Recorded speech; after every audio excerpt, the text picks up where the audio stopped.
Hi friends, மாயா சீனு சீரியலை பற்றி தான் நம்ம இந்த வீடியோக்குள்ளே பார்க்க போகிறோம். வாங்க நம்ம வீடியோக்குள்ளே போகலாம். மாயா அழுதுகிட்டே கோயிலில் உட்காந்துட்டு இருக்கும்போது தனா அங்கேருந்து ஓடி வந்ததுமே மாயாவை கெட்டி பிடிச்சிட்டு அவங்க அளவும். இதை பார்த்துட்டு மாயாவுக்கு ஒன்றும் புரியல. என்னாச்சு தானா, எதுக்காக அழுது அப்படிங்கும்போது என்னை மன்னிச்சிருன்னு நீ ஒரு வார்த்தை சொல்லு அப்படிங்கிறாங்க. இதை கேட்டதுமே மாயாவுக்கு ஒன்றும் புரியாமல் முழிச்சிட்டு இருக்கிறாங்க. ஏன் தானே இப்படிலாம் பேசிகிட்டு இருக்கிற அப்படிங்கும்போது, இல்லை நான் உன்னை புரிஞ்சுக்காமல் எவ்வளோ தப்பு பண்ணியிருக்கிறேன், என்னை மன்னிச்சிரு அப்படின்னு சொல்லி பேசிகிட்டு இருக்கும்போதே பார்த்தோம்னா ஜானகி அங்கேருந்து சிரிச்சுக்கிட்டே வராங்க. இதை பார்த்துட்டு மாயா ஜானகிட்ட கேட்குறாங்க, என்ன பெரியம்மா என்னாச்சு தனத்துக்கு அப்படிங்கும்போது, மாயா நான் எல்லா உண்மையும் தனத்துக்கிட்ட சொல்லிட்டேன் அப்படிங்கிறாங்க. இதை கேட்டதுமே மாயா அதிர்ச்சி அடைகிறாங்க. எதுக்காக பெரியம்மா நீங்கள் தனா கிட்ட சொன்னீங்க? நம்ம அவளுக்கு தெரியக்கூடாதுன்னு சொல்லி தானே இந்த பிரச்சனை எல்லாமே நம்மளுக்குள்ளே மறைச்சி வச்சுருந்தோம். எதுக்காக இப்போ நீங்கள் சொன்னீங்க அப்படிங்கும்போது அப்போ ஜானகி சொல்கிறாங்க, இல்லை மாயா இதுக்கு மேலே நான் மறைக்கிறதுல இது ரொம்ப தப்பான விஷயமாக்கும். அவளுக்கு என்ன உண்மைன்னு தெரிஞ்சாதான் கண்டிப்பாக அவள் மன்னிச்சு உங்களெல்லாம் ஏற்றுப்பா. இதுக்கு மேலே நம்ம சொல்லாமல் இருந்தோம்னா இதுக்கு மேலே அவள் தப்பு பண்ணிட்டு தான் இருப்பா.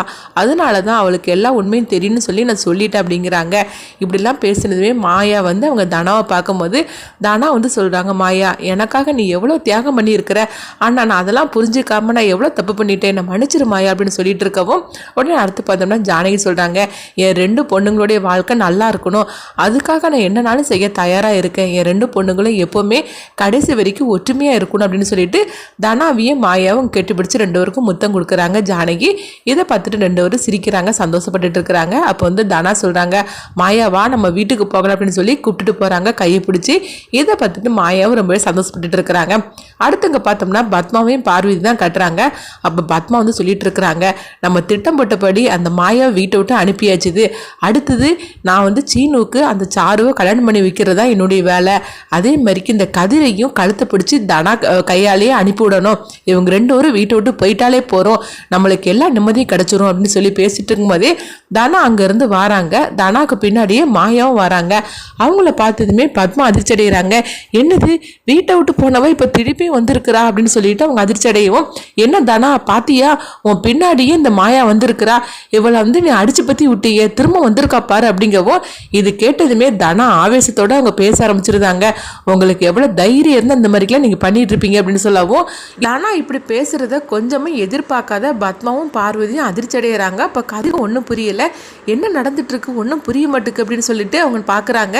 ஏன்னா மாயாவை தனா கொஞ்சம் முன்னாடி தான் வீட்டை விட்டு அனுப்பிவிட்டா, இப்போ என்னன்னா அவளே கூட்டிகிட்டு வந்திருக்கிறாள், என்ன நடந்துச்சுன்னு ஒன்றும் புரியாமல் கதிரும் ஜானகியும் மாயாவும் பார்த்துட்டு இருக்கும்போது அப்போ பத்மாட்ட தனா சொல்கிறாங்க, இதுக்கு மேலே மாயாவை பற்றி யாராவது தப்பாக பேசுறீங்கன்னு வச்சுக்கிடுங்களேன், அப்புறமா உங்களுக்கு நான் கொஞ்சம் நேரம் முன்னாடி நான் மாயாவை என்ன பண்ணணும்னா அதே நிலைமை தான் உங்களுக்கும் அப்படின்னு சொல்லவும், தனா இப்படி பேசுகிறத கொஞ்சமே எதிர்பார்க்காத இவங்க 2 பேரும் அதிர்ச்சியோடு இருக்கிறாங்க. அடுத்து பார்த்தோம்னா கதிர் அங்கே நிற்கவும் தனா கதிர் பக்கத்தில் போகிறாங்க. கதிர் என்னை மன்னிச்சிருங்க கதிர் அப்படிங்கும்போது உடனே கதிர் அதிர்ச்சி அடைகிறாங்க. என்ன தானா என்ன ஆச்சுது அப்படின்னு கேட்கும்போது, இல்லை என்னை மன்னிச்சிருன்னு ஒரு வார்த்தை நீ சொல்லு, நான் உன்னை எந்த அளவுக்கு நான் கஷ்டப்படுத்திட்டேன், என்னை மன்னிப்பியா அப்படின்னு சொல்லி கேட்கவும் கதிர் தானா நீ இப்படிலாம் பேசிகிட்டு இருக்காது தானா, நான் உன்னை எப்போவுமே நான் தப்பாக நினச்சதே கிடையாது அப்படின்னு சொல்லும்போது, நீ நினச்சது இல்லை, ஆனால் நான் உன்னை போட்டு எந்த அளவுக்கு நான் டார்ச்சர் பண்ணியிருக்கிறேன், என்னை நீயும் மாயாவும் என்னை நீங்கள் மன்னிப்பீங்களா 2 பேரும் அப்படின்னு சொல்லி அவங்க கேட்டுருக்கவும் தானா கண் கலங்கிட்டு இருக்கிறாங்க. அடுத்து பார்த்தோம்னா ஜானகி கதிரையும் தனாவும் சாமி கிட்ட அவங்க கூட்டிகிட்டு போகிறாங்க. கூட்டிகிட்டு போனதுமே கதிர் கையில் குங்குமத்தை எடுத்து கொடுக்குறாங்க. இதை தனா நெத்தியில் வச்சு விடு அப்படின்னு சொல்லவும் உடனே கதிர் பார்க்குறாங்க, என்னத்தங்க என்ன நடக்குன்னு எனக்கு ஒன்றும் புரியல அப்படிங்கும்போது, அதெல்லாம் நான் அப்புறமா சொல்கிறேன், நீ தனா நெத்தியில் இந்த குங்குமத்தை வச்சு விடு, அவள் தாலிலையும் இந்த குங்குமத்தை வச்சு விடு அப்படிங்கவும் உடனே அவங்க கதிரும் அந்த மாதிரிக்கு பண்ணுறாங்க. ஆனால் கதிருக்கு ஒன்றுமே தெரிய மாட்டேங்குது, எதுக்காக தனா இந்த மாதிரிலாம் பேசிகிட்டு இருக்கான்னு எனக்கு புரியல, மாயம் வீட்டுக்கு வந்துட்டாள் அப்படின்னு சொல்லிட்டு கதிர் ரொம்பவே குழப்பத்தோடு இருந்துட்டு இருக்கிறாங்க. இந்த மாதிரி நடந்துட்டு இருக்கு. அடுத்து பார்த்தோம்னா மாயாவை தான் காட்டுறாங்க. மாயா தனியாக மொட்டை மாடியில் நின்றுட்டு இருக்கும்போது அங்கே கதிர் போகிறாங்க. அப்போ மாயாட்ட கேட்குறாங்க, என்ன நடந்துச்சுது, தனா மனசை மாற்றிக்கிட்டால என்ன நடந்துச்சுன்னு எனக்கு சொல்லுங்க அப்படிங்கும்போது அப்போ மாயா அவங்க கதிர்கிட்ட சொல்கிறாங்க, பெரியம்மா எல்லா உண்மையும் சொல்லிட்டாங்க, கார்த்தி பற்றின உண்மை எல்லாத்தையும் மாயா கிட்ட தனா கிட்ட அப்படிங்கவோ. இது கேட்டதுமே கதிர் அதிர்ச்சி அடைகிறாங்க. எந்த விஷயம் தனாவுக்கு தெரியக்கூடாதுன்னு எத்தனை நாள் மறைச்சி வச்சிருந்தோமோ அது எதுக்காக அத்தை சொன்னாங்க அப்படின்னு சொல்லிட்டு இருக்கும்போது பார்த்தோம்னா ஜானகி அங்கே வந்துருந்தாங்க. இல்லை கதிர், இதுக்கு மேலேயும் தனா கிட்ட நம்ம மறைச்சி வைக்கக்கூடாது, அதனால தான் நான் எல்லா உண்மையும் சொல்லிட்டேன். நம்ம இப்படியே பண்ணிட்டு இருந்தோம்னா தனாவுக்கு நாளுக்கு நாள் உங்கள் 2 பேரும் மேலே வந்து அவள் விரோதம் வந்து கூடுதலாயிட்டே போகுது. அதோட உச்சக்கட்டம் தான் இன்னைக்கு நடந்தது. இதுக்கு மேலேயும் அவள் வந்து மனசு மாறாம கூடாது. அவள் வந்து உங்கள் 2 பேரையும் புரிஞ்சுக்கிடணும், எதுக்காக இதெல்லாம் பண்ணியிருக்கீங்கன்னு சொல்லிட்டு அவள் தெரிஞ்சுக்கிடணும். அதனால தான் நான் அவகிட்ட அந்த உண்மையை சொல்லிட்டேன் அப்படிங்கிறாங்க. இப்படிலாம் சொன்னதுமே வந்து கதிர் வந்து பார்க்குறாங்க. அடுத்ததான் வந்து தனா வந்து கதிரோட சேர்ந்து வாழ்வாங்களா, என்ன நடக்க போகுதுன்னு சொல்லி பார்க்கலாம்.